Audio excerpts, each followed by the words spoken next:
আসসালামু আলাইকুম, সবাই স্বাগতম শারজা ফুটবল স্টেডিয়াম থেকে। সো আমরা আজকে আইছি এখন এটা সিলেটর, কেন এটা সিলেটর ফুটসল টুর্নামেন্ট চলে। আপনারা আমার পিছিয়ে যে মানুষদের সব সিলেটি। সো আজকে সিলেটর আর সুনামগঞ্জ ম্যাচ, আমি সিলেট থেকে আসি, আমাদের সুনামগঞ্জ থাকি।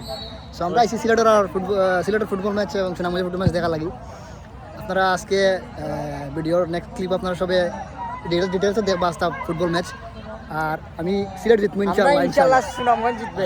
জয় সুনামগঞ্জ। ইনো লাগের আমরা লাগের আজকে বাংলাদেশের কোনো এক স্টেডিয়াম আছে, কিন্তু আমরা বর্তমানে আছি শারজা।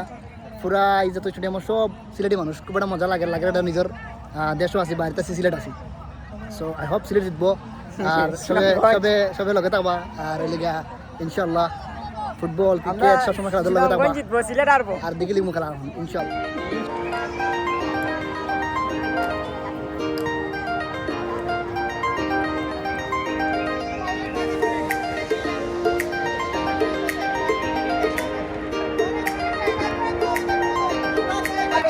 সেই দিকে খেয়াল রাখবেন এবং তারই সাথে সাথে আমাদের প্লেয়ারবৃন্দকে সর্বক্ষণেই করতালির মাধ্যমে উৎসাহিত করবেন। উঁচু লম্বা করে বাড়িয়ে দিয়ে দিলেন সহযোগিতার উদ্দেশ্যে, কিন্তু না, ওখানে সিলেটের দলীয় ক্যাপ্টেনের দায়িত্ব পালন করছেন এবং দলীয় ডিফেন্ডারের দায়িত্ব পালন করছেন মোলাবাই বসার। সহযোগিতার উদ্দেশ্যে বাড়িয়ে দিয়েছিলেন, হাতে করে বাড়িয়ে দিয়েছিলেন। আবারও রাইটের বিরুদ্ধে কামড়ে যাওয়ার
সিলেটে অনেক